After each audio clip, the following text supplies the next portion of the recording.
আসসালামু আলাইকুম ভাই ও বোনেরা। আজকে আলোচনার বিষয় স্বপ্নে যদি কেউ খাট দেখতে পায় তাহলে কি হয়। তবে পূর্বের মতো আমরা এখনও বলি যে একই স্বপ্নের ব্যাখ্যা ভিন্ন ভিন্ন হতে পারে, তা আপনার বয়স, পেশা, বিবাহিত নাকি অবিবাহিত, নারী নাকি পুরুষ ও আপনার বর্তমান পরিস্থিতির উপর নির্ভর করে।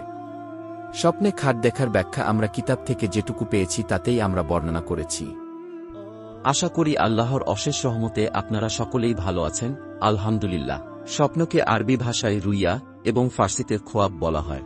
হযরত হুরায়রা রাদিয়াল্লাহু আনহু থেকে বর্ণিত, রাসূলুল্লাহ সাল্লাল্লাহু আলাইহি ওয়াসাল্লাম ইরশাদ করেছেন, রুইয়ায়ে সালেহা তথা ভালো স্বপ্ন আল্লাহর নিকট থেকে দেখানো হয়। তবে স্বপ্নটি সত্য কিনা মিথ্যা হবে তা সম্পূর্ণই আপনার উপর নির্ভরশীল।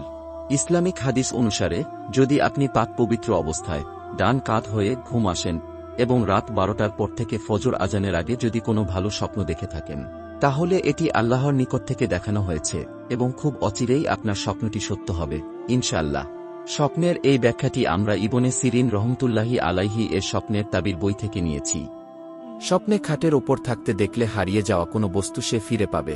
তিনি যদি বাদশাহ হয়ে থাকেন তাহলে এর ব্যাখ্যা হবে তার রাজত্ব দুর্বল হয়ে পড়বে, তবে অল্প সময়ের ব্যবধানে আবার শক্তি ফিরে পাবে। আল্লাহ তাআলা বলেন, একটি ধর তার সুলাইমানের আসনের উপর রাখলাম, পরে সে আমার অভিমুখী হল।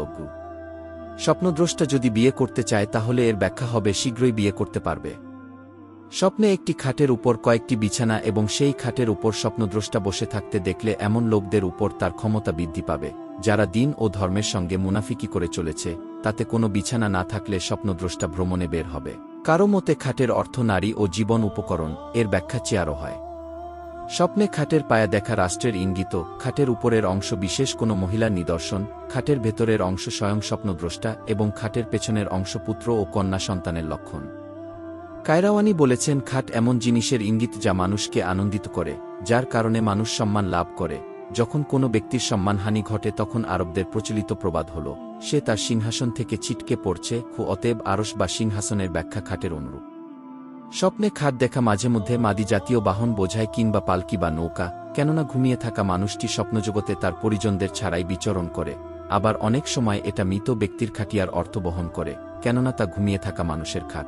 যদি কেউ দেখে সে ঘুমিয়ে আছে তখন কেউ এসে তার খাট ভেঙে ফেলছে অথবা খাটের জোড়াগুলো খুলে ফেলছে, তাহলে এর ব্যাখ্যা হবে স্বপ্নদ্রষ্টা বাদশাহ হলে তার সালতানাতের পতন ঘটবে, বিচারক হলে পদচ্যুত হবে, স্বপ্নদ্রষ্টার স্ত্রী অবাধ্য হলে তাদের মধ্যে বিচ্ছেদ ঘটবে, কিংবা দুজনের কেউ অসুস্থ হলে সে মৃত্যুবরণ করবে, অথবা স্বামী স্ত্রীকে রেখে সফর করবে কিংবা স্ত্রীকে তালাক দিয়ে দেবে। মাঝে মধ্যে খাটের উপরের অংশ স্বামী ও তার নিচের ভাগ স্ত্রীর ইঙ্গিত হয়। তদ্রূপ মাথার দিক পুত্র, পায়ের দিক কন্যা ও চাকরবাকরের অর্থ বহন করে। কখনো খাটে লালবর্ণ মূল্যবান বাড়ি ও সেবক বোঝায়। খাটের কাঠ পরিবার পরিজন ও বিছিয়ে রাখা বিছানার অর্থ বহন করে। বিছানাপত্র চাটাই ও মহিলাদের পোশাক আশাকের ব্যাখ্যাও অনুরূপ। স্বপ্নে অচেনা খাটে বসে থাকতে দেখলে বুঝতে হবে সে রাজ্য ক্ষমতা পাবে, ফলে জনতার উপর তার কর্তৃত্ব অর্জন হবে এবং তাদেরকে সে শাসন করবে। কারণ খাট সাধারণত কাঠের হয়ে থাকে। কাঠকে বলা হয় ওইসব লোকদের অলঙ্কার যারা দিন ও ধর্মের সঙ্গে বিরূপ আচরণ করছে, কেননা খাটসজ্জা বাদশাহদের আসনের মর্ম বহন করে। কেউ বলেন যে নিজেকে কোনো অচেনা খাটের ওপর দেখতে পেল সে রাজ্য ক্ষমতার উপযুক্ত হয়ে থাকলে তা পাবে, অন্যথায় কোনো সম্মানজনক আসনে আসীন হবে। অবিবাহিত হলে তার বিয়ে হবে, মহিলা গর্ভবতী হলে পুত্র সন্তানের মা হবে। তবে এ ব্যাখ্যাগুলো তখনই হবে যখন খাটের ওপর বিছানা বিছানো থাকবে। খাটের উপর কোনো বিছানা না থাকলে স্বপ্নদ্রষ্টা দূরে কোথাও সফর করবে, অসুস্থ হলে মৃত্যুবরণ করবে, হজের মৌসুমে দেখলে এবং তার হজের আকাঙ্ক্ষা থাকলে সে একটি উটের বাহন অথবা নৌযানে কোনো আসনের উপর আসীন হবে। এই রকম আরও ইসলামিক ভিডিও পেতে আমাদের চ্যানেলটি এখনই সাবস্ক্রাইব করুন এবং পাশে থাকা বেল আইকনটি বাজিয়ে দিন। ততক্ষণে ভালো থাকবেন, সুস্থ থাকবেন। ধন্যবাদ।